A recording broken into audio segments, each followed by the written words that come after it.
我来看意外的车祸消息。南投德山是有民众对149县道要往汤头的方向，因为这路的厝加上有真侪风台渗落来树蛙，对向是有一只发财厝去冲过来，加在2只车是无拢做伙，无人受伤。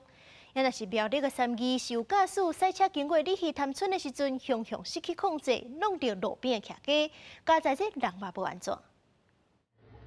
赛车经过东骨的路面，对向驶来一台小货车，想袂到煞向失控。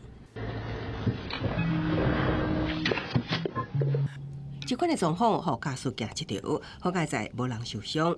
初一早起8点左右，南投德山有人赛车为149线往汤头方向驶，涂骹拢是风台吹落的树枝树叶真骨。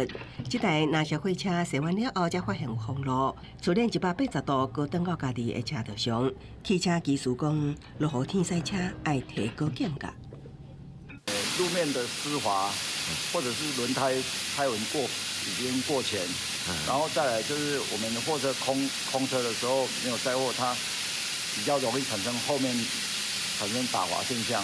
另外，苗栗3义伫车地东大的时阵，一名县长的女驾驶赛车经过李溪潭村的时，突然失控冲入路边的铁厝，弄甲真大力，因恁一个就导火烧起来，县长的女子也赶紧跳车逃生。车头燃烧，所幸车内1名女性驾驶先行逃离。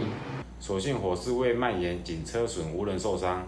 驾驶经酒精检测未有饮酒情形。警方初步对驾驶酒测值是0，好在这个事故也无扫到其他人甲车，确实出代志的原因，警方后手也会调查厘清。记者综合报道。